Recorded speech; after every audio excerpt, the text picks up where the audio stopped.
Hello hello, good evening and welcome all of you. अगर आप सुबह देख रहे हैं तो आप सभी को गुड मॉर्निंग। ठीक है, चलिए शुरू करते हैं। ठीक है, ये पहली क्लास है। ठीक है, हालांकि इसको हम कहेंगे कि इंट्रोडक्शन क्लास तो ज़्यादा सही होगा। तो मैं अभिषेक आनंद गुप्ता आप सभी का स्वागत करता हूँ इस how to study exam warrior edition में।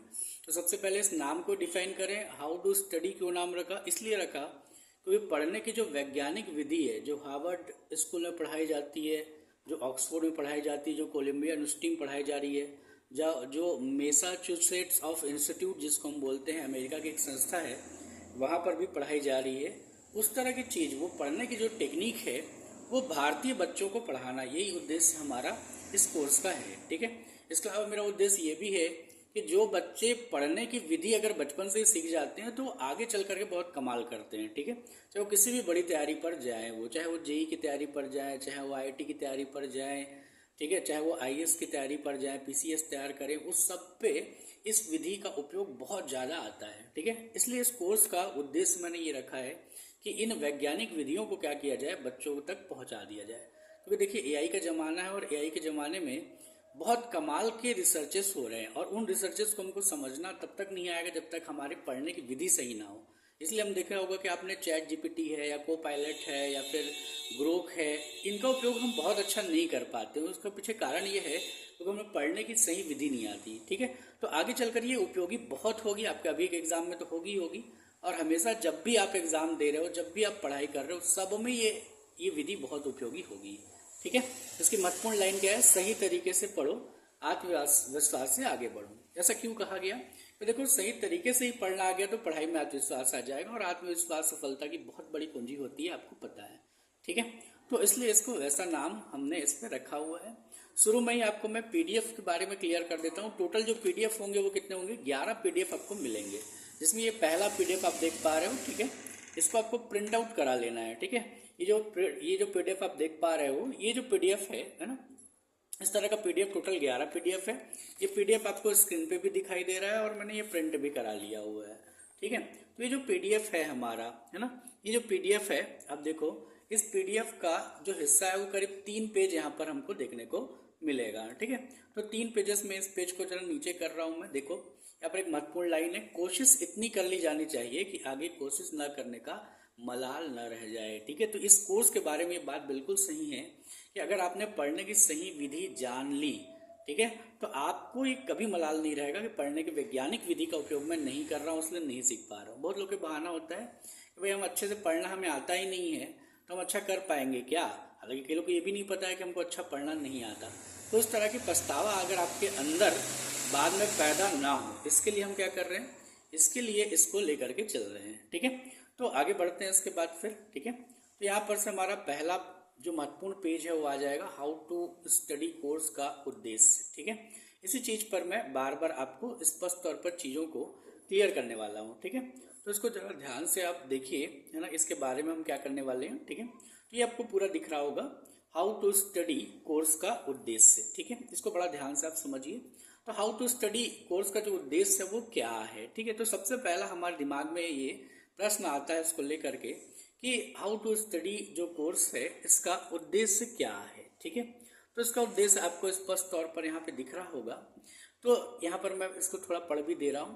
प्रिय अभ्यर्थियों, यदि यह लेख आप पढ़ रहे हैं, इसका मतलब है कि इस अत्यंत लाभकारी कोर्स से आप जुड़ गए हैं, और इस कोर्स का नाम सुनते ही सबसे पहला जो प्रश्न हमारे मन में आता है वो यह कि क्या कोई रिसर्च हुई है जिसमें यह पाया गया है कि कितने प्रतिशत भारतीय पढ़ने की सही विधि जानते हैं। ठीक है, ये क्वेश्चन दिखाई दिया आपको, यहाँ से यहाँ तक क्वेश्चन है, क्या कोई रिसर्च हुई है जिसमें यह पाया गया है कि कितने प्रतिशत भारतीय पढ़ने की सही विधि नहीं जानते हैं? ठीक है, अब कहोगे नहीं जानते उनका रिसर्च, हाँ, नहीं जानते हैं उसका ही रिसर्च हुआ है। ठीक है, क्योंकि जानने वालों की जो संख्या है वो तो बहुत ज़्यादा है, बहुत कम है, इसलिए क्या होगा, ये पता लगाया जाएगा कि भाई कितने लोग नहीं जानते। ठीक, तो देखो, यह एक बहुत अच्छा और जरूरी सवाल है, पढ़ने की सही विधि। यहाँ पर देखिए, इसमें स्पष्ट तौर पर हमने लिखा हुआ है पढ़ने की सही विधि, ये दिखाई दिया। तो इफेक्टिव स्टडी टेक्निक्स की जानकारी का अभाव वास्तव में भारत सहित कई देशों में शिक्षा की गुणवत्ता को प्रभावित करता है। हालांकि सीधे तौर पर कितने प्रतिशत भारतीय छात्र पढ़ने की सही विधि नहीं जानते, इस पर केंद्रित कोई आधिकारिक और व्यापक राष्ट्रीय स्तर की रिसर्च रिपोर्ट सार्वजनिक रूप से उपलब्ध नहीं है, लेकिन कई शैक्षणिक शोध रिपोर्ट्स और एजुकेशनल सर्वे इस दिशा में संकेत जरूर देते हैं। ठीक है, यानी कि स्पष्ट तौर पर एक अगर कोई सही तरीके से प्रतिशत अगर पूछा जाए तो वो भले नहीं मिलेगा, लेकिन फिर भी क्या है, देखिए कोई केंद्रीय आधिकारिक या व्यापक स्तर पर रिसर्च नहीं हो, लेकिन क्या हुआ है, शैक्षणिक संस्थान, ये आप देख पा रहे हो है ना यहाँ पे। तो देखो कई शैक्षणिक और शोध और रिपोर्ट्स और एजुकेशनल सर्वे इस दिशा में संकेत जरूर देते हैं। ठीक है, तो क्या क्या रिपोर्ट्स हुई हैं उसी पर हम चर्चा अपनी आगे बढ़ाएंगे। ठीक है, तो क्या क्या रिपोर्ट्स आई हैं, यहाँ पर पहला आपको दिखाई दे रहा है एनसीईआरटी की रिपोर्ट और एएसईआर की रिपोर्ट। एएसईआर की रिपोर्ट मतलब annual state of education report. ठीक है, ये हर साल आती है। ठीक है, अभी वर्तमान वाली जो रिपोर्ट है उसी पर हम चर्चा करेंगे।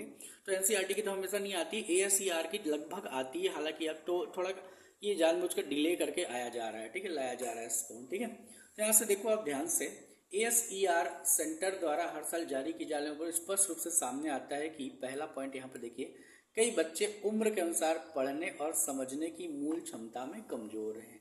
ठीक है, तो कई बच्चे उम्र के अनुसार पढ़ना भी नहीं जानते और समझने की मूल क्षमता बहुत कमजोर हो जाती है। ठीक है, कई बार तो ये नोटिस आपको करने को मिलेगा कि 12वीं स्तर पर भी पढ़ाई कर रहा है कोई बच्चा, ठीक है, और 12वीं स्तर पर भी पढ़ाई करने की उसको सही टेक्निक तो आती ही नहीं है। इसके अलावा उसको जो सामान्य तौर पर जो समझ में आनी चाहिए बातें वो भी नहीं समझ में आती हैं। ठीक है, यानी भाषा नहीं आती है, कई बार समझ के स्तर पर उसको सोचने नहीं आता है, केवल याद करने आता है। इस तरह की चीज उसके अंदर देखने को मिलती है। दूसरा कह रहा है, ग्रामीण भारत में 5वीं कक्षा के 50% से अधिक छात्र दूसरी कक्षा की किताब नहीं पढ़ सकते। अब ये हालत है ग्रामीण भारत के 5वीं स्तर के बच्चों के। ठीक है, तीसरा यह कह रहा है, यह संकेत करता है कि बुनियादी पढ़ने की तकनीक और समझने की क्षमता में ही कमी है। ठीक है, यहाँ पर महत्वपूर्ण बात दिखी आपको।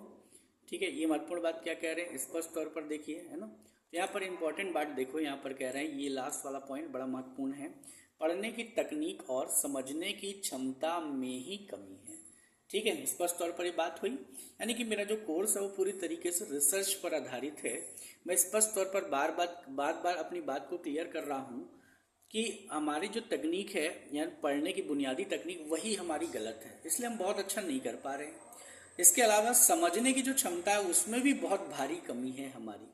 ठीक है, इसलिए क्या किया हुआ है, इस कोर्स को हमने शुरू किया है। तो एनसीईआरटी की बात से ये बात स्पष्ट तौर पर आपको क्लियर हुई होगी। एनसीईआरटी इस बात को स्पष्ट तौर पर क्लियर कर रही है ना। तो यहाँ से आपको ये क्लियर हुआ होगा। ठीक है, पहला रिपोर्ट जो है एनसीईआरटी की तरफ से हमको देखने को मिला और एएसईआर की तरफ से भी हमको देखने को मिल रहा है। ठीक है, तो यहाँ से मैं स्पष्ट तौर पर चीज़ों को आगे लेकर के चलता हूँ, है ना। तो स्पष्ट तौर पर यहाँ से चीज़ों को देखते हैं आगे अगले वाले पेज पे। ठीक है, तो अगला पेज यहाँ पर से जरा नीचे की तरफ आते हैं, यहाँ से दिखाई देगा हमको, है ना। तो यहाँ से देखो आप, है ना, या नीचे आ गए। दूसरा है लर्निंग आउटकम्स। ठीक है, इसको लेकर के क्या बात कही गई थी, है ना, वो हम आ जाते हैं लर्निंग आउटकम आधारित रिसर्च। ठीक है, इसमें क्या बात कही गई है इसको हम देखते हैं, है ना। तो लर्निंग आउटकम्स को लेकर के कुछ बातें स्पष्ट तौर पर कही गई हैं, जरा देखते हैं, है ना। तो यहाँ पर देखो नीचे तरफ आपको स्पष्ट तौर पर दिख रहा होगा कि यहाँ पर लर्निंग आउटकम्स आधारित रिसर्च ओईसीडी और यूनेस्को। ठीक है, ये दिखाई दिया, दो नाम इसमें देखने को मिलेगा, ओईसीडी और यूनेस्को। ठीक है, तो ओईसीडी क्या है इसको मैं थोड़ा समझाऊं। ओईसीडी का पूरा नाम है organisation for economic cooperation and development. ठीक है, organisation for economic cooperation and development एक अंतर्राष्ट्रीय ये संस्था है। ठीक है, महत्वपूर्ण संस्था एक मानी जाती है ये, है ना। तो जो संस्था है इसने क्या स्पष्ट तौर पर बातें करी, इसको हमको समझना है। ठीक है, तो अब ध्यान से देखिए इसको। ठीक है, तो यहाँ पर देखिए ओईसीडी का फुल फॉर्म मैंने बताया, ओईसीडी महत्वपूर्ण एक संस्था अंतर्राष्ट्रीय स्तर की। ठीक है, जिसका नाम पूरा है organisation for economic cooperation and development. ठीक है, जो यूनेस्को के अंतर्गत भी काम करती है। ठीक है, तो यूनेस्को के रिपोर्ट्स में यह बात सामने आई कि भारत में सीखने की गुणवत्ता में गिरावट का एक बड़ा कारण रोट लर्निंग है। ठीक बात है, यानी कि रटने की जो प्रवृत्ति है, इसी कारण से ही क्या हो रहा है, वो जो शिक्षा में सीखने की जो गुणवत्ता है उसकी गिरावट आई है। रोट लर्निंग यानी रट्टा मार आधारित पद्धति, इसके कारण सीखने की गुणवत्ता निरंतर नीचे गिर रही है। ठीक, यही कारण होता है कि बच्चे जो है पहले क्या करते हैं, 10वीं पास कर लेते हैं, 12वीं पास कर लेते हैं, लेकिन जैसे ही जेई की तैयारी पर आते हैं या आईआईटी की तैयारी पर आते हैं, या फिर एक और कहते हैं आईएएस की तैयारी पर आते हैं, या फिर पीसीएस की तैयारी भी कह लो, ठीक है।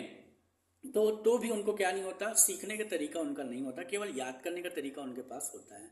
इसका परिणाम होता है कि जहाँ पर आलोचनात्मक उत्तर देने हो, जहाँ पर आपको व्याख्या करनी हो, विवेचना करनी हो, ठीक है। गणित के प्रश्नों में होता है कि जहाँ पर आपको नए फॉर्मूलाज लगाने हैं, नए तरह के से किसी गणित के क्वेश्चन को सोचना है, या फिर साइंस के क्वेश्चंस को सोचना है, उसका प्रेजेंटेशन देना है, ये बातें उनको बिल्कुल नहीं आती, ठीक है। क्योंकि किस चीज़ पर जोर दिया जा रहा है, रोट लर्निंग पे, लगातार याद करने पर बहुत ज़्यादा फोकस किया जा रहा है। इसलिए सीखने में गुणवत्ता का गिरावट का एक बड़ा कारण क्या है, वो रोट लर्निंग है, ठीक है। इसलिए दूसरा बात यहाँ पर ओईसीडी ने क्या कहा, एक पीसा टेस्ट करवाया जाता है। 2009 में भारत में इसे भाग लिया था। इस टेस्ट का नाम क्या है, programme for international student assessment इसको बोलते हैं, पीसा। यानी कि ऐसा एक टेस्ट होता है जिसमें कहा जाता है कि अंतर्राष्ट्रीय स्तर के बच्चों को, यानी हर देश के बच्चों को यूनेस्को क्या करता है, परीक्षा करता है कि भाई ये बच्चे कितना है, मतलब असेसमेंट उनका निकाला जाता है कि अंतर्राष्ट्रीय स्तर की जो समस्या है उसको सुलझाने में और क्रिटिकल थिंकिंग में, लॉजिकल कंप्रिहेंशन में वो कितने अच्छे हैं, इसको लेकर के एक टेस्ट होता है। 2009 में भारत ने पहली बार इसमें भाग लिया था, उसके बाद तो कभी भाग नहीं लिया, क्योंकि कह दिया गया कि भारत का कल्चर ऐसा नहीं है, इसलिए परीक्षा ठीक नहीं है। हालांकि ये बात बिल्कुल सरकारों की गलती है, उन्होंने छुपाने की इसको कोशिश की है, ठीक है। लेकिन ये बात बिल्कुल स्पष्ट तौर पर गलत है कि भारत का कल्चर उस लेवल पर नहीं है कि वो अंतर्राष्ट्रीय स्तर के इस पीसा नामक टेस्ट को अच्छा कर पाए, ठीक, सीधे झूठ है ये। तो पीसा जिसमें क्या होता है, भारत अब फिर से भाग ले रहा है, बोला तो गया था इस बार, देखिए लेते हैं कि नहीं, ठीक है। भारत में पहले बच्चे क्रिटिकल थिंकिंग और लॉजिकल कॉम्प्रिहेंशन में पिछड़ जाते हैं, ठीक है। स्पष्ट तौर पर ये बात ओईसीडी ने कही थी पीसा एक्ट के तहत, पीसा टेस्ट के तहत। यानी किसमें पिछड़ जाते हैं, क्रिटिकल थिंकिंग में, यानी वो किसी चीज़ की आलोचनात्मक तरीके से सोच नहीं रखते हैं, किसी चीज़ को वो अपने दिमाग से नहीं सोचते, जैसा कहा गया उसको वैसा ठीक मान लेते हैं।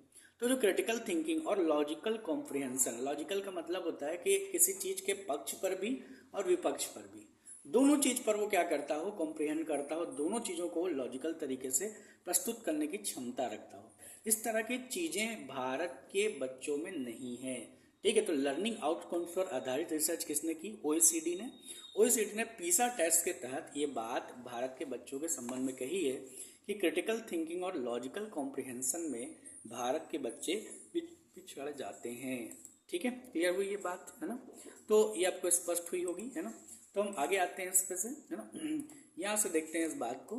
तो अब आगे अगले वाले पेज को जरा चेक करते हैं, इसमें महत्वपूर्ण बातें क्या क्या हमारी यहाँ पर रही हैं, ठीक है। तो अगला पेज देखिए, इसमें अगला नीचे का पेज आ गया, यहाँ पर आ गया, थर्ड पॉइंट पे हम आ चुके हैं। जरा देखिए थर्ड पॉइंट, है ना।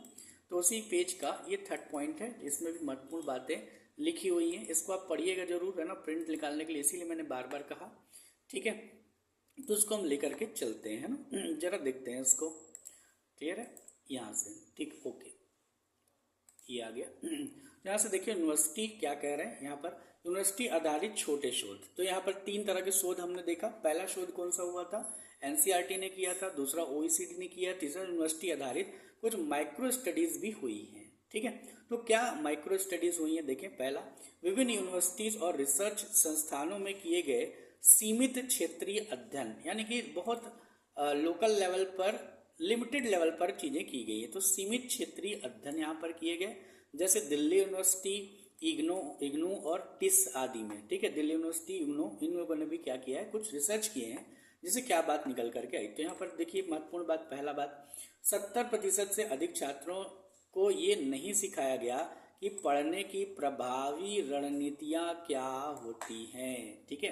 पढ़ने की प्रभावी रणनीतियाँ क्या होती हैं। अब प्रभावी रणनीतियाँ कहने का मतलब है कि आप पढ़ क्यों रहे हो, इसका उद्देश्य उनको क्लियर ही नहीं होता। आए केवल पुस्तक उठाए और उसको उठा करके खोल दिए पुस्तक और जो सामने दिखा उसको पढ़ना शुरू कर दिए, ये पढ़ने के सही तरीके तो होता नहीं है। पहले आपको पता हो कि आप किस लिए पढ़ रहे हो। अगर आपको उद्देश्य स्पष्ट तौर पर क्लियर है, तब आपको पता चल जाएगा कि प्रभावी रणनीतियाँ अगर होंगी तो हम पढ़ाई में बहुत अच्छा कर जाएंगे। तो पढ़ने की जो प्रभावी रणनीतियाँ क्या होती हैं, जैसे कि कुछ टेक्निक्स हैं, ये मैं भी पढ़ाऊंगा आपको। एक्टिव रिकॉल टेक्निक है, इसमें स्पेस रिपीटिशन टेक्निक है, एक माइंड मैपिंग टेक्निक है। अभी सब साइंटिफिक टेक्निक्स हैं। हालांकि टेक्निक्स तो पढ़ने की क्या है, 35 तरह की टेक्निक्स है, बहुत ज़्यादा है। तो active recall, space repetition, mind mapping, इस तरह की प्रभावी रणनीतियाँ वाली जो पढ़ाई है वो भारतीय बच्चों को नहीं सिखाया गया है। देखिए स्पष्ट तौर पर कह रहा है यूनिवर्सिटी आधारित टेस्ट, जो 70% से अधिक छात्रों को ये बात कह रहा है। 70% से अधिक भारत के छात्र ऐसे हैं। ठीक, इसके अलावा अधिकांश छात्र केवल नोट्स रटना, हाईलाइट करना ही पढ़ाई समझते हैं। ठीक बात है, पढ़ने का मतलब उनका क्या है, नोट्स को रट लेना और हाईलाइट कर देना ज़्यादा से ज़्यादा, उसी को वो पढ़ाई समझते हैं, जिसे आधुनिक रिसर्च में कम प्रभावी तकनीक मानती है। आधुनिक रिसर्च इसको क्या मानती है, कम प्रभावी है, यानी बहुत ज़्यादा ये ऐसी तकनीक नहीं है जिससे बच्चे का विकास हो सके या फिर वो बहुत ऊंचा कर पाएगा। अगर वो पढ़ रहा है मैथ्स के क्षेत्र में तो आईआईटी तक पहुंच पाएगा, अगर साइंस पढ़ रहा है तो वो साइंस कहना चाहिए कि डॉक्टर वाले जो बड़े बड़े इंस्टीट्यूट है वहाँ पहुँच पाएगा, या फिर आईएएस पहुँच पाएगा, पीसीएस पहुँच पाएगा। इसको लेकर के प्रभावशीलता उसकी कम हो जाती है, समय उसकी कम हो जाती है, तकनीकी कारण वो पिछड़ जाता है। ठीक है, तो अधिकांश छात्र क्या करते हैं, नोट्स रटना, हाईलाइट करना ही पढ़ाई समझते हैं, जिसे आधुनिक रिसर्च में कम प्रभावी तकनीक माना जाता है। ठीक, स्पष्ट तौर पर आप ध्यान रखिए। तो निष्कर्ष पर हम अंत में बात करेंगे। ठीक है, महत्वपूर्ण बात निष्कर्ष में हम करेंगे। तो निष्कर्ष क्या कहता है, निष्कर्ष, ठीक है, आपको 3 तरह का मैंने स्पष्ट तौर पर चीज़ें क्लियर कर दी हैं। पहला चीज़ आपको बताया मैंने, वो क्या था, तो पहला चीज़ है स्पष्ट तौर पर वो है क्या, वो एनसीईआरटी वालों ने रिसर्च करके बात निकाली। दूसरे नंबर पर ओईसीडी और यूनेस्को ने बात निकाली। तीसरा यूनिवर्सिटी आधारित शोध ने बात निकाली। तो अंततः जो निष्कर्ष निकल करके आता है वो क्या है, निष्कर्ष। ठीक है, तो अंततः निष्कर्ष क्या है, स्पष्ट तौर पर देखिए।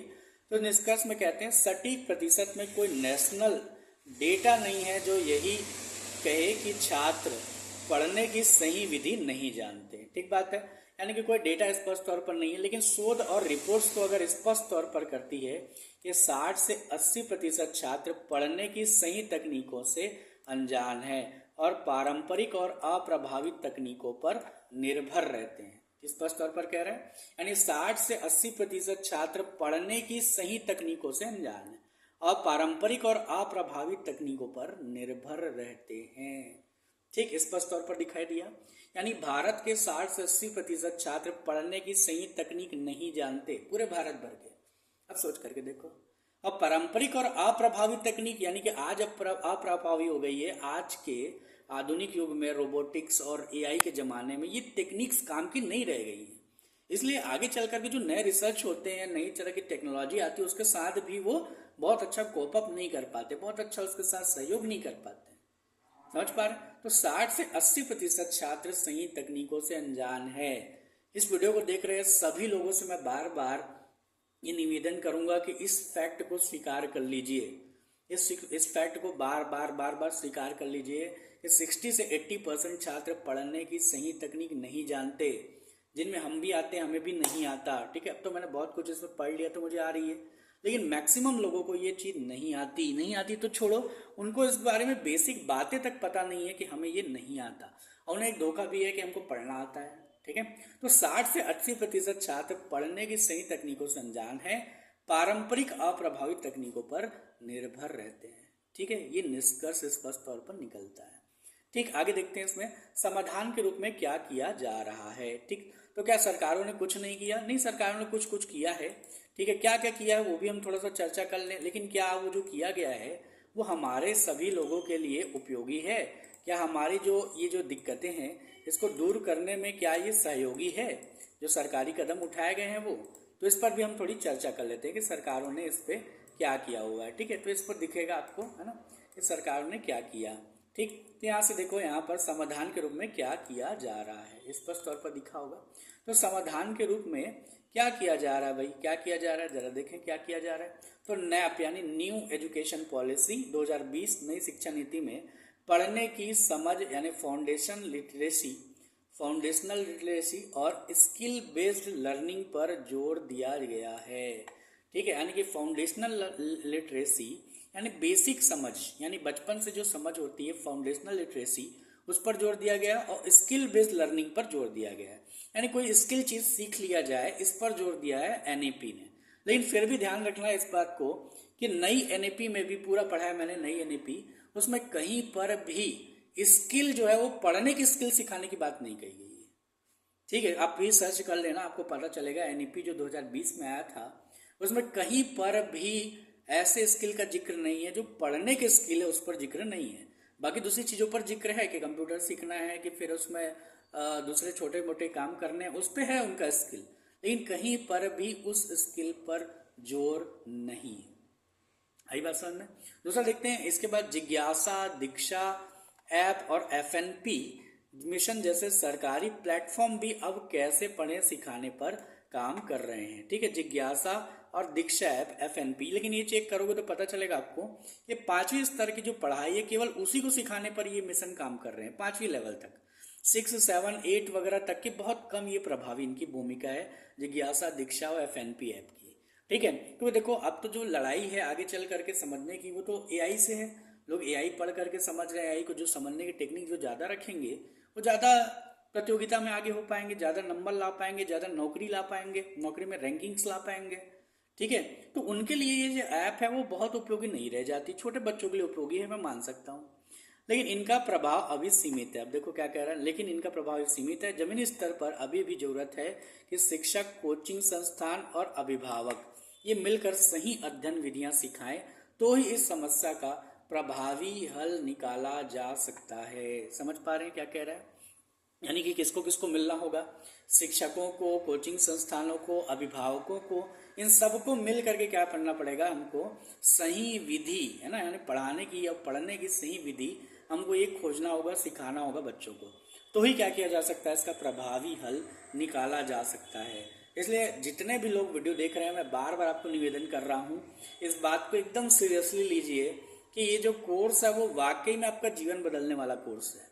ठीक है, इसमें आप एडमिट होते हैं, जैसे ही आपने एडमिशन लिया आपको ये चीज़ें बहुत बारीकी से सिखाई जाएंगी। आपको ये लग रहा होगा कि केवल वीडियोग्राफी से पढ़ा रहे हैं, नहीं। ठीक है, आपको जब मैं चीज़ें स्पष्ट करूंगा तो पहली बार आपको समझ में आएगा कि यार पढ़ना ऐसे भी इंटरेस्टिंग हो सकता है। ठीक है, जब मैंने पहली बार ये सब चीज़ें जानने शुरू की मैं बहुत हैरान हुआ, ये पढ़ना इतना इंटरेस्टिंग हो सकता है। तो आपकी जो दिक्कत होगी ना कि सर हमारा पढ़ने में मन नहीं लगता, हम क्या करें, हमारे पढ़ने में मन नहीं लगता, पढ़े कैसे, पढ़ने में मजा आए, ऐसा कुछ क्या करें कि हमें पढ़ने में मजा आए, जो प्रश्न होते हैं बच्चों के, इसका आपको आराम से आंसर मिलेगा। ठीक है, तो देखिए इसमें नीचे मैंने क्या किया, मेरी आपसे विनम्र अनुरोध है कि इस कोर्स का अधिकतम लाभ उठाएं, कुछ भी हो जाए। ठीक है, विपरीत परिस्थिति हो तो ही क्लास छोड़ें, अन्यथा जहां तक हो सके क्लास मिस ना करें। बार बार मैं बोल रहा था क्लास मिस ना करें। ठीक है, इसके अलावा मैं आपको विश्वास दिलाता हूं कि यदि आपने दृढ़ता पूर्वक इस कोर्स की बातों का पालन किया तो आपको एक अच्छा अध्येता, प्रतियोगी और अध्यवसायी बनने से कोई नहीं रोक सकता। ठीक है, यानी अच्छा पढ़ने वाला, जिसको बोलते हैं ना बहुत बेहतरीन पढ़ता है ये, वो बनने वाला अच्छा प्रतियोगी, किसी भी तरह की प्रतियोगी परीक्षा कर रहा है तैयारी, तो बेहतरीन प्रतियोगी बन जाएगा। और प्रतियोगी बनेगा मतलब अच्छे रैंक लाएगा। और अध्यवसायी कहने का मतलब है कि लगातार पढ़ने वाला, ऐसा नहीं कि एक दिन पढ़ा और छोड़ दिया, ऐसा वाला नहीं, बल्कि अध्यवसायी लगातार पढ़ने वाला एक व्यक्ति वो बन पाएगा। इस बात की मैं गारंटी दे सकता हूँ अपने इस कोर्स के माध्यम से। ठीक है, तो जो भी वीडियो देख रहे हो बहुत लाभ उठाएं इस चीज़ का, मैं बार बार कह रहा हूँ इसका आप लाभ उठाइए, इस कोर्स को बार बार आप देखिए, इसको समझिए इन चीज़ों को, और कमेंट्स में है ना आप ये बातें लिख सकते हैं। और आपका जो व्हाट्सएप ग्रुप भी मैंने बनाया है, जितने भी ऑनलाइन वाले बच्चे हैं है ना, आपको पता ही है, आपका मैंने क्या किया, एक व्हाट्सएप ग्रुप भी बना दिया हुआ है। ठीक है, तो आपका जो एक व्हाट्सएप ग्रुप मैंने बनाया हुआ है, ठीक है, इस पर आप क्या करना है ना, इस पर सर्च करना, व्हाट्सएप ग्रुप जो मैंने बनाया हुआ है उस पर आपको क्वेश्चन अगर लगते हैं इससे रिलेटेड तो आप पूछ लेना, मैं उस पर जवाब दे दूंगा। हालांकि मैंने ये सुविधा भी दी है कि अगर आपको डाउट और कुछ लगता है तो आप फ़ोन कॉल करके भी क्या कर सकते हैं, इसका जो है वो डिटेल मुझसे ले सकते हैं, या क्वेश्चन सबका अगर आपको लगता है कि भाई ये क्वेश्चन है हमारा, ये हमारे क्वेश्चन है, हमारे आंसर हमको क्लियर नहीं हुए हैं, तो मैं सीधे तौर पर आपको स्पष्ट तौर पर चीज़ों को समझा दूंगा। ठीक है, तो हम नीचे तरफ से आते हैं, कोर्स का उद्देश्य हो चुका है, हाउ टू स्टडी कोर्स का उद्देश्य। तो अब हम आते हैं विषय सूची की तरफ। ठीक है, स्पष्ट तौर पर हमारे विषय सूची यानी सब्जेक्ट मैटर हमारा क्या क्या है, इसको हम स्पष्ट तौर पर बातों को क्लियर कर दें, सारे ऑनलाइन वाले बच्चे। ठीक है, स्पष्ट तौर पर चीज़ों को बड़े ध्यान से आप लोग देखना। ठीक है, क्योंकि इसको देखो, ये जो विषय सूची आप देखोगे तब आपको स्पष्ट तौर पर क्लियर हो जाएगा कि इस कोर्स में क्या क्या है। बहुत लोग पूछते हैं कि सर इस कोर्स में क्या क्या है, हमको समझ नहीं आ रहा, तो आपको समझ में अभी आ जाएगा कि इस कोर्स में क्या क्या है, ठीक है। तो स्पष्ट तौर पर ये बात मैं इस पर क्लियर कर दे रहा हूँ, आप देखिए ध्यान से, ठीक है। तो इसमें आते हैं सबसे पहले, तो पढ़ने का उद्देश्य समझना, ठीक है। जब भी हम पढ़ने बैठते हैं, बहुत लोग की शिकायत यही है कि सर हम पढ़ते क्या हैं, पढ़ने के लिए जब बैठते हैं, है ना, तो हमको यही नहीं पता कि सर पढ़ने का उद्देश्य क्या है, मतलब हम जो पढ़ रहे हैं वो सच में हमारे लिए उपयोगी है या नहीं है, वो किस तरह के उपयोग में आएगा, ये वो पूछना शुरू करते हैं। भाई आपको उद्देश्य तब क्लियर होगा आपका जब आपको पढ़ने का उद्देश्य क्लियर हो, आप पढ़ने बैठे हो और आपको पता है कि मुझे पढ़ना इसलिए है कि मैं कंपटीशन के लिए पढ़ रहा हूँ, मैं फैक्ट याद करने के लिए पढ़ रहा हूँ, मैं क्रिटिकली समझने के लिए पढ़ रहा हूँ, या इसको पढ़ करके मुझे राइटिंग्स लिखना है, या इसको पढ़ करके मुझे और कठिन क्वेश्चंस बनाने हैं, इसको लेकर के अगर आप बात करोगे तब क्या होगा, तब आप जो है वो सही तरीका आप अपनाओगे पढ़ने का। इसलिए पहला जो मैं चीज़ समझाना चाहता हूँ वो है पढ़ने का उद्देश्य समझना। इस क्लास को, पहला क्लास आप देखना, ठीक है। इस क्लास को देखने के बाद आपको क्लियर होगा कि यार पढ़ने का भी उद्देश्य होता है, और उस उद्देश्य को अगर क्लियर कर लिया जाए तो रास्ते बहुत आसान हो जाते हैं। ठीक बात है, ये आपको देखने को मिलेगा। जैसे देखो, है ना, एक कहानी आपने सुना होगा कि कहते हैं कि एक राजा ने एक डिक्लेयर किया कि उसका उत्तराधिकारी कोई था नहीं। अब वो राजा मरने वाला था तो किसी को उसको राज तो देता ही, सबसे योग्य व्यक्ति को राज देना चाहता था, उसका कोई अपना बच्चा नहीं था। इसलिए उसने डोंडी पिटवा दी और कहा कि भाई राज्य में घोषित कर दो कि वो व्यक्ति जो मेरे पास शाम को इतने बजे तक आ जाएगा उसको मैं क्या करूंगा, उसको मैं अपना उत्तराधिकारी घोषित कर दूंगा, ठीक है। लेकिन उसने जिस दिन घोषणा की उसी दिन उसने क्या किया, राज्य भर में फ्री में मेले चलवा दिए, खाने पीने की व्यवस्था कर दी, है ना। इसके अलावा जहां पर भी मनोरंजन की व्यवस्था कर दी, तो पूरे गांव वाले उसी में उलझ गए। लेकिन एक ही व्यक्ति निकला जो क्या हुआ, शाम तक राजा के पास मिलने पहुंचा, उसको कोई चीज में मन नहीं लगा, ना उसने झूला झूला, ना उसने मनोरंजन किए, किसी तरह की चीजों पर ध्यान उसका नहीं गया, और वो राजा के पास आ गया और राजा ने उसको क्या कर दिया, अपना उत्तराधिकारी बना दिया, ठीक है। तो यहाँ पर क्या स्पष्ट तौर पर उसको बात समझ में आ गई थी कि भाई मेरा उद्देश्य क्या है, ठीक है। तो मेरा उद्देश्य जो है मैं उसको प्राप्त करना है मुझे, ना कि मनोरंजन में पढ़ना है, ना ही मुझे ये भीड़ भाड़ में पढ़ना है, उसको स्पष्ट हो गई बात। इसलिए पढ़ने का उद्देश्य समझना आपको पहले क्लियर तरीके से जानना है। जैसे ये बात आपको स्पष्ट होती है, आप क्या हो जाते हो, आप सीधे तौर पर जुड़ जाते हो अपनी पढ़ाई से, अन्य चीजें साइड हो जाती हैं, और अब देखोगे उससे कंसंट्रेशन आपका बढ़ जाता है, आपकी मेहनत बढ़ जाती है, आपको पढ़ने में मजा भी आने लगता है, ठीक। तो पहला चैप्टर यही रहेगा। दूसरे चैप्टर को देखें यहाँ पर से, पढ़ाई की आवश्यक सामग्री। बहुत सारी सामग्री है पढ़ाई की जिनका उपयोग भारतीय बच्चे नहीं करते हैं, भारतीय बच्चों को नहीं उपयोग करना आता है। ऐसी ऐसी चीजें, जैसे एक चीज मैं आपको बताऊं, वो चीज है फ्लैश कार्ड। और फ्लैश कार्ड का उपयोग करोगे, आपको जो चीजें याद करनी है बहुत टाइम तक याद रहेंगी। इसके अलावा उसमें क्या होगा, क्रिटिकल थिंकिंग भी आपकी बहुत अच्छी डेवलप हो रहेगी। अब ये चीजें आप समझ रहे हैं, ये पढ़ाई की आवश्यक सामग्रियां हैं, ये चीजें आपके पास होनी चाहिए। तो ये बहुत सारी चीजें इस पर मैं डिस्कस करूंगा आप जब क्लास करोगे। अगला तीसरा चैप्टर आप देखो, अध्ययन या पढ़ने के 4 चरण, ठीक है। तो इसमें एक पुस्तक है, महत्वपूर्ण पुस्तक, मैं आपको जरा दिखा भी दूं, है ना। तो एक बहुत कमाल के एक राइटर हुए, ठीक है। ये पुस्तक आप थोड़ा देख पा रहे होगे, तो यह है how to read a book, ठीक है। ये आपको ऐसा भी दिखेगा, ठीक है, how to read a book. ये कैमरा पे देखो आप, है ना, इस तरह का बुक है, how to read a book. ये किसकी है, मॉर्टिमर जे एडलर की है, ठीक है। आप देख पा रहे हो, मॉर्टिमर जे एडलर, ठीक है। तो मॉर्टिमर जे एडलर की ये बुक है हाउ टू रीड। इस बुक को पढ़ोगे तो 4 पढ़ने की कमाल की टेक्निक्स बताई हुई हैं। इन टेक्निक्स का अगर उपयोग आपने किया तो आप क्या करोगे, किसी भी बुक को बहुत आसानी से पढ़ जाओगे और बहुत लंबे टाइम तक उसको याद कर पाओगे, और उस ज्ञान का उपयोग कभी भी कर पाओगे। ऐसी पढ़ने की विधि इसमें है, 4 पढ़ने के चरण। तो डिटेल में अभी नहीं जाना चाह रहा हूँ, ठीक है। जब हम पढ़ेंगे तब तो पढ़ेंगे कि इसको बताने में 1.5 घंटे लगेंगे। 4 चरण, इतने कमाल के ये चरण है पढ़ने की विधियां। तो हाउ टू रीड जो मॉर्टिमर जे एडलर सर की बुक है, इस पर हम चर्चा करेंगे और इनकी विधियों को समझेंगे, ठीक है। इसके बाद वैज्ञानिक विधियों पर भी हम आ जाते हैं। अन्य वैज्ञानिक विधियां क्या क्या हैं, तो देखिए यहाँ पर विधियां आ गई। सबसे पहले पढ़ने की तकनीक, ठीक है। पढ़ने की तकनीकें होती हैं, यानी कि पढ़ने की तकनीक जो है 35 टाइप की टेक्निक है, 35 टेक्निक है। लेकिन हम क्या करेंगे, पढ़ने की 5 प्रमुख टेक्निक पढ़ेंगे। सारा नहीं पढ़ सकते क्योंकि बहुत ज़्यादा हो जाएगा आपके लिए। हालांकि जब एडवांस लेवल पर हम जाएंगे तब ये चीज़ें मैं बताऊंगा जरूर, ठीक है। एडवांस लेवल, अभी तो ये बेसिक कोर्स है, ठीक है। इस पे आपको पढ़ने की टेक्निक जो है वो 5 टेक्निक उसका मैं उपयोग करूंगा। जो है ऊपर नाम भी लिया था मैंने, जैसे एक्टिव रिकॉल टेक्निक है, माइंड मैपिंग टेक्निक है, डीप वर्क टेक्निक है, ये सब टेक्निक मैं बताते आपको चलूंगा। इसके बाद देखिए याद करने की तकनीकें। अब देखो कहोगे पढ़ना और याद करना अलग अलग है क्या, तो हाँ बिल्कुल अलग अलग है भाई। पढ़ना बिल्कुल अलग बात है, याद करने की दृष्टि से किसी को पढ़ना बिल्कुल अलग बात है। और उसके भी 5 टेक्निक प्रमुख हैं, वो भी मैं आपको बताऊंगा। ये टेक्निक्स जो पुरानी टेक्निक है उनसे अलग टेक्निक है, उसको नोट्स बनाने की टेक्निक के साथ जोड़ करके भी बता दूंगा। यहाँ पर देखिए 9 नंबर पॉइंट आपको दिख रहा होगा, नोट्स बनाने की वैज्ञानिक विधि। ये जो नोट्स बनाने की वैज्ञानिक विधि है इसके साथ जोड़ करके याद करने की टेक्निक और पढ़ने की टेक्निक, इनको भी मैं जोड़कर बताऊंगा, ठीक है, ताकि आपको बात क्लियर हो। आगे आते हैं रिवीजन करने की टेक्निक। आपको रिवीजन करना भी बिल्कुल अलग है। खैर बहुत लोग को बात क्लियर होती है, पढ़ना, याद करना और रिवीजन करना तीनों बात ही अलग है। नोट्स बनाना भी बिल्कुल अलग बात है।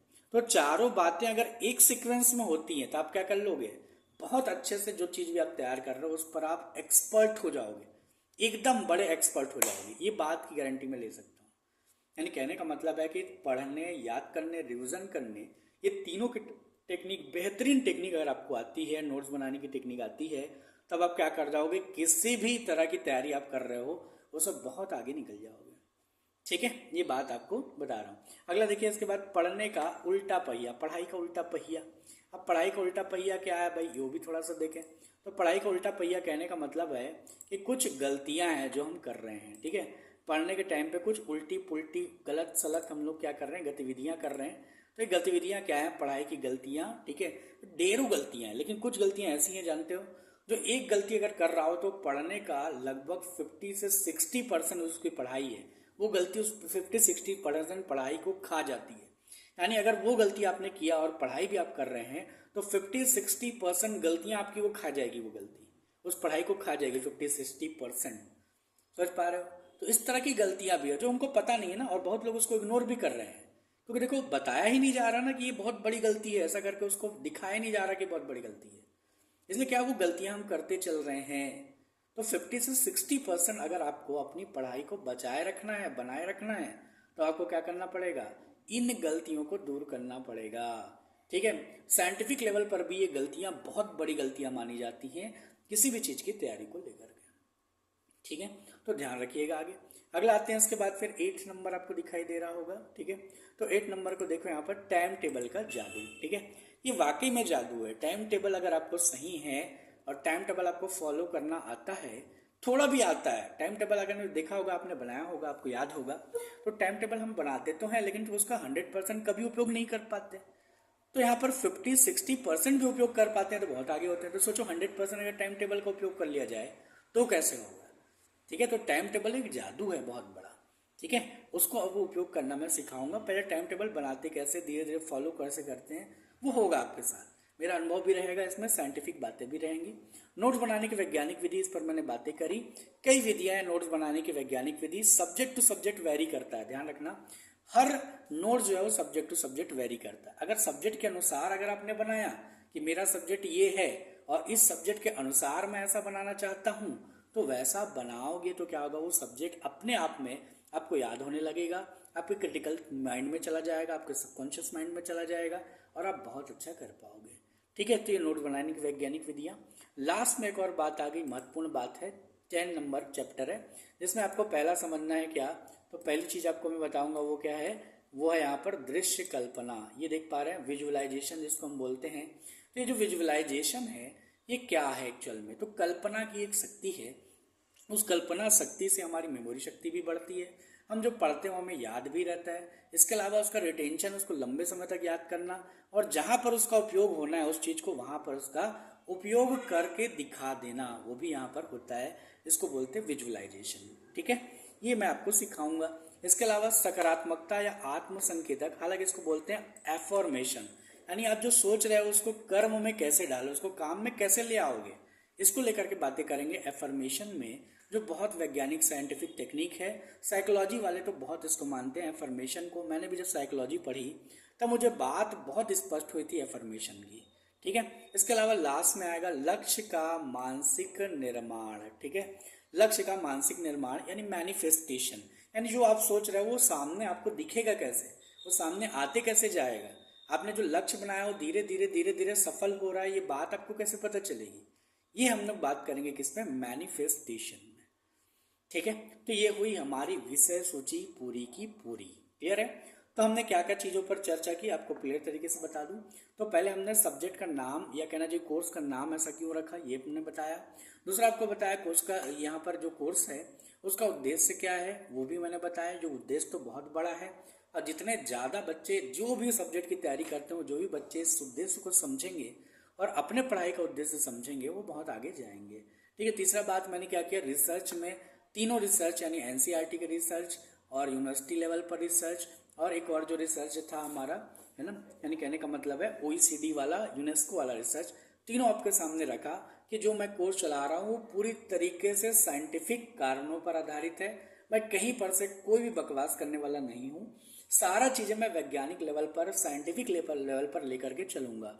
मेरे अपने अनुभव तो उसमें होंगे ही, आपके भी अनुभव होंगे, लेकिन फिर भी जो साइंटिफिक लेवल पर स्वीकार की जाती हैं या साइकोलॉजिकल लेवल पर स्वीकार की जाती हैं, ठीक है, उन्हीं बातों को हम स्वीकार करते चलेंगे, अपने कोर्स में ढालते बनाते चलेंगे। ठीक है। इसके अलावा हमने लास्ट में विषय सूची पर भी चर्चा की। टोटल 10 विषय सूची है, आप देख पा रहे हो। सारे विषयों को एक एक करके हम लेते चलेंगे। क्लास जो कितने होंगी 12 से 15 क्लासेस इसमें हम लेकर के चलेंगे। उतने क्लास में हो जाएगा, सही में हो जाएगा, लेकिन यह है कि 1.5 से 2 घंटे क्लास चलेगी, उस पर हम इसको कवर करेंगे इस कोर्स को। ठीक है। और ये भी बात आप समझ करके रखिए कि जो कोर्स होगा वो आपका पूरा जीवन बदलने वाला कोर्स होगा, क्योंकि ये जो टेक्निक्स अगर हम बचपन से बच्चों को सिखा दें तो क्या करेंगे, पढ़ाई में बहुत आगे जाएंगे। पढ़ाई में तो जाएंगे ही जाएंगे, आम जिंदगी में भी वो बहुत आगे जाएंगे, क्योंकि उनको देखने का नजरिया बदल चुका होगा। हर चीज़ को साइंटिफिक लेवल पर देखने की कोशिश करेंगे, हर चीज़ों को साइंटिफिक लेवल पर करने की कोशिश करेंगे। ये हमारे कोर्स का उद्देश्य होगा। और अगर आप मदर फादर भी हैं, मतलब पेरेंट्स हैं आप बच्चों के, तब तो आपसे विशेष रूप से मैं अनुग्रह करूंगा कि आप इस कोर्स को कीजिए। इसलिए कहूँगा क्योंकि बचपन से ही आप पढ़ने की सही टेक्निक अपने बच्चों को आप सिखाते चलेंगे। तो बचपन से अगर आप सही टेक्निक अपने बच्चों को सिखाना शुरू कर दिया तो अन्य बच्चों से वो आगे तो निकलेंगे ही निकलेंगे। दूसरा क्या होगा, वो हर सब्जेक्ट में माहिर होते चले जाएंगे। उनका साइंस भी अच्छा होगा, उनका फिजिक्स भी अच्छा होगा, उनका मैथ्स पोर्शन अच्छा होगा, उनको जो मानविकी विषय हैं ह्यूमैनिटेरियन सब्जेक्ट्स वो भी अच्छे होंगे उनके। तो कितना अच्छा होगा। सोचिए कोई बच्चा है ना आर्ट्स में भी अच्छा है, साइंस में भी अच्छा है, मैथ्स में भी अच्छा है, ऐसा कभी हो पाए। तो पढ़ने की विधियों को अगर हम बदल दें तो बच्चा वैसा हो पाएगा, और आप भी अगर रहेंगे तो आप अपने बच्चों को वैसा बना भी पाएंगे। ठीक है। तो पूरी तरीके से डिटेल में मैंने ये बात करी इस पर, यानी कोर्स का जो पहला हमारा उद्देश्य है उस पर डिटेल से बात करी, आपको डिटेल से बातों को समझाया हुआ है। तो आशा कर रहा हूँ ये आपको बात स्पष्ट तौर पर क्लियर हुई होगी। ठीक है। तो जितने बच्चे भी ऑनलाइन बैठे हुए थे, जो सारे बच्चे बैठे हुए ऑनलाइन है ना, तो उनके क्वेश्चंस जो है वो आज मैं क्वेश्चन नहीं ले रहा हूँ। ठीक है। आज आपका पहला दिन है, आप इसको बड़े ध्यान से देखिए। क्वेश्चन हम लोग कल से चर्चा करेंगे। कहने का मतलब है जब पहली क्लास रहेगी उस पर हम क्वेश्चन आप कर लेंगे, जितने ऑनलाइन वाले हैं। ठीक है। करीब दिख रहे हैं 20-22 लोग करीब करीब दिख रहे हैं ऑनलाइन। हालांकि एडमिशन में 40 लोग एडमिशन लिए हुए हैं, 40 बच्चे हो आप लोग, तो 40 के 40 नहीं आया मैं समझ सकता हूँ। बाद में रिकॉर्डिंग आप देखेंगे। ठीक है। व्हाट्सएप ग्रुप पे भी बहुत सारे लोगों ने शेयर किए हैं क्वेश्चंस। ठीक है, बिल्कुल कोई दिक्कत नहीं है। आपका जो व्हाट्सएप कोर्स होगा, व्हाट्सएप डिटेल होगा, उस पर भी हम चर्चा करेंगे। ठीक है। ग्रुप्स तो ग्रुप जान रहे हैं ना, 4-4 5-5 का ही ग्रुप जानबूझ करके बना रहे हैं। कोई 5 ग्रुप होगा तो डिस्कशन आसान होगा, बहुत लोग का ग्रुप एक साथ जोड़ देंगे तो नुकसान हो जाएगा। ठीक है। तो ऑनलाइन वाले सारे बच्चे, ठीक है, जो भी कोर्स में इन्वॉल्व हो चुके हैं, सभी को बहुत बहुत धन्यवाद। ठीक है। आपको बार बार कहूँगा अपने बच्चों, अपने जो भी लोग हैं उनको भी क्या करो, इस कोर्स के बारे में बताओ और फैलाओ ज़्यादा से ज़्यादा। मैं तो कोशिश कर ही रहा हूँ अपने लेवल पर इसको फैलाने की। ठीक है। हाँ ठीक है। तो है ना, अभी इस पे हम कोर्स में क्वेश्चंस नहीं ले रहे हैं। ठीक है। आशा करता हूँ आपको एक क्लास मजा आया होगा, आपको देख करके अच्छा लगा होगा। ठीक है। आपको लगा होगा कि भाई इस कोर्स में बहुत सारी चीज़ें हैं जो सीखने वाली हैं, जो हमारा जीवन बदल सकती हैं, पढ़ने का नज़रिया हमको बदल सकती हैं। ठीक है। इसके अलावा लास्ट में एक बात और आपको क्लियर कर दूँ, ये आप देख पा रहे हो। ठीक है। ये जो है पोस्टर्स हैं, आपको बताया हुआ है हमारा जो ऐप है उसमें से इस पोस्टर्स को आप फ्री में डाउनलोड कर सकते हो और घर के वॉल्स पे चिपका सकता हूँ। ये वाली कैमरे में भी देख लो चीज़ों को। ठीक है। तो इस तरह का एक यहाँ पर चार्ट हमने रखा हुआ है, इस चार्ट को आप डाउनलोड कर लो और प्रिंट करा करके अपने घर की वॉल पर लगा लो। आप ऑफिस से भी ये वाला चार्ट प्राप्त कर सकते हो, फ्री में आपको ये अवेलेबल हो जाएगा। ठीक है। तो आशा कर रहा हूँ आपको ये कोर्स पसंद आ रहा होगा। ठीक है। आज तो पहले की पहली क्लास है। ठीक है, लेकिन धीरे धीरे आपको ये चीज़ें समझ में आएंगी। ठीक है। इसके अलावा जो लोग भी इस क्लास को देख रहे हैं उनसे निवेदन करूंगा बार बार कि इस क्लास को एक बार ज्वाइन कीजिए और फर्क महसूस कीजिए कि आप पहले कैसे पढ़ाई करते थे और आज आप पढ़ने की कौन टेक्निक जानते हैं, उनका उपयोग करके आपकी पढ़ाई में कितनी वृद्धि हुई है। ठीक है, मैं तो जमीन और आसमान की वृद्धि इसमें देखता हूँ इस कोर्स को करने के बाद। तो आपको बार बार निवेदन करूंगा कि आप क्या कीजिए, इस क्लास को कीजिए और उसका अधिकतम लाभ उठाइए। अपने को आप अपने तो लाभ उठाइए, अपने आसपास के पड़ोसियों को, दोस्तों को, यारों को, रिश्तेदारों को, ठीक है, सबको इस कोर्स के बारे में जानकारी दीजिए, ताकि आप क्या करें, बहुत बेहतर तरीके से पढ़ाई के क्षेत्र में आगे बढ़ें और जीवन के क्षेत्र में भी आगे बढ़ें। ठीक है, आशा करता हूँ इस क्लास को आपको क्लियर तरीके से बात चीज़ें हुई होंगी। ठीक है, मिलते हैं नेक्स्ट क्लास में, तब तक के लिए बहुत बहुत धन्यवाद। ऑनलाइन वाले सभी बच्चे अपने क्वेश्चंस आप डाल दीजिएगा, हम चर्चा जरूर करेंगे उस पर। कल मैं क्वेश्चंस भी लेते भी चलूँगा। ठीक है, सारे बच्चों को धन्यवाद। इसके अलावा अन्य लोग भी जो क्लासेस देख रहे हैं उन सभी को धन्यवाद। चलिए मिलते हैं नेक्स्ट क्लास में, धन्यवाद।